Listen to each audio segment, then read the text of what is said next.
Hello बच्चों, let's read the question first. Match the columns and find out the correct combination. हमें यहाँ पे columns में दिया है metaphase, diplotene, diakinesis and crossing over. हमें उनके इवेंट्स को उसमें मैच करना है कि हमें क्या उनमें देखने को मिल सकता है. X shaped structure, exchange of chromatids, counting of chromosomes, terminalisation and examine the structure of chromosome. तो यहाँ पे जो की कॉन्सेप्ट हम यूज करेंगे वो होगा वेरियस जो स्टेजेस हैं, वेरियस फेसेस जो मायोसिस के होते हैं वो देखेंगे. मायोसिस क्या होता है? ये ऐसा डिवीजन होता है जिसके अंदर जो क्रोमोसोम का यहाँ पे नंबर होता है वो हाफ हो जाता है. क्रोमोसोम का नंबर हो जाता है हाफ. प्रोजेनी के अंदर केवल हाफ नंबर ऑफ क्रोमोसोम मिल जाते हैं, इसलिए इसको रिडक्शनल डिवीजन भी बोला जाता है. रिडक्शनल डिवीजन बोला जाता है. ये वो टाइप का सेल डिवीजन होता है जो केवल और केवल जर्म सेल्स में देखने को मिलता है, गैमीट्स के अंदर देखने को मिलता है. सोमैटिक सेल्स में कभी भी देखने को ये नहीं मिलेगा. अब हम बात करते हैं कि करके इन फेजेस की. सबसे पहले आता है यहाँ पर मेटाफेज.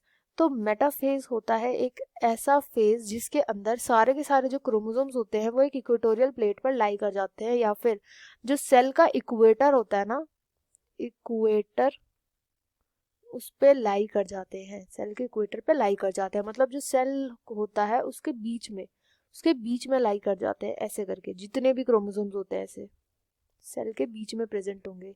एक इमेजिनरी हम लाइन मान लेते हैं, उसमें ऐसे करके सभी के सभी क्रोमोसोम ऐसे रिप्रेजेंटेड होते हैं यहाँ पे. एंड ये बहुत अच्छा एक टाइम होता है जब हम क्रोमोसोम्स के स्ट्रक्चर की स्टडी करते हैं. तो यूजुअली साइंटिस्ट क्या करते हैं, मेटाफेज के थ्रू जो क्रोमोसोम के स्ट्रक्चर होते हैं, क्रोमोसोम का स्ट्रक्चर, इसकी स्टडी करते हैं यहाँ पर. तो जो ए होगा वो मैच हो जाएगा फिफ्थ के साथ. इसके बाद नेक्स्ट आता है बी, डिप्लोटीन. डिप्लोटीन स्टेज होता है प्रोफेज 1 का. प्रोफेज 1 ऑफ मायोसिस 1 का, प्रोफेज 1 का ये पार्ट होता है डिप्लोटीन. डिप्लोटीन में हमें देखने को मिलता है यहाँ पे कायस्मेटा का फॉर्मेशन होता है.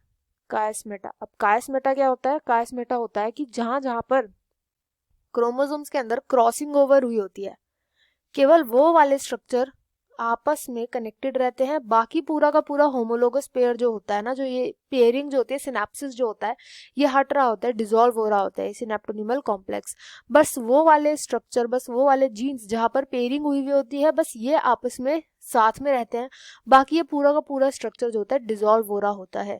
एंड ऐसे टाइम पर ये एक एक्स शेप का स्ट्रक्चर जो है वो फॉर्म करते हैं, जिसको हम कैसमेटा बोलते हैं. तो यहाँ पे एक्स शेप के स्ट्रक्चर दिखते हैं, इसलिए बी जो होगा वो मैच कर जाएगा 1 के साथ. इसके बाद आता है नेक्स्ट, डायकिनेसिस. डायकिनेसिस में क्या होता है, जो पूरा का पूरा स्ट्रक्चर ये अभी मैंने दिखाया, ये पूरा का पूरा डिसॉल्व हो जाता है, मतलब कि ये पूरे दोनों के दोनों क्रोमोसोम अलग अलग हो जाते हैं. तो इसी स्टेज को हम बोलते हैं टर्मिनलाइजेशन. एंड ये हमें कहाँ देखने को मिलता है? डायकिनेसिस में देखने को मिलता है. मतलब डायकिनेसिस में खत्म हो जाता है, टर्मिनलाइजेशन हो जाता है पूरा. तो डायकिनेसिस जो है मैच हो जाएगा 4th के साथ, टर्मिनलाइजेशन के साथ. एंड देन लास्ट आता है क्रॉसिंग ओवर. तो क्रॉसिंग ओवर क्या होता है? जब क्रोमोसोम के दो क्रोमोसोम के जो जीन्स होते हैं, होमोलोगस क्रोमोसोम के जो जीन्स होते हैं, वो आपस में एक्सचेंज हो जाते हैं. ये जो जीन्स होंगे जब ये आपस में एक्सचेंज हो जाएंगे, इसी इवेंट को बोला जाता है क्रॉसिंग ओवर. बहुत ही ज्यादा इंपॉर्टेंट इवेंट होता है ये क्रॉसिंग ओवर का जो इवेंट होता है वो, इसलिए क्योंकि सेक्सुअल रिप्रोडक्शन में जो हम बोलते हैं वेरिएशन देखने को मिलते हैं, ये वेरिएशन हमें इसी वजह से देखने को मिलते हैं, इस फेज की वजह से ही. जैसे हमने यहाँ पे दो डिफरेंट यहाँ पे जीन मान लिए. सपोज ये मदर का है एंड ये फादर का क्रोमोसोम है. तो अब क्रॉसिंग ओवर के बाद क्या होगा, जो फादर वाला जीन था वो मदर के क्रोमोसोम पे चला जाएगा, और जो मदर वाला था वो फादर पे चला जाएगा. ऐसे करके ये फादर पे पहुंच जाएगा. इसी को हम बोलते हैं क्रॉसिंग ओवर. यानी जो जीन, जो अलील पहले मदर के पास नहीं प्रेजेंट थे, वो अब मदर वाले क्रोमोसोम पर आ गए. जो पहले फादर पे नहीं थे वो फादर वाले क्रोमोसोम पर आ जाते हैं.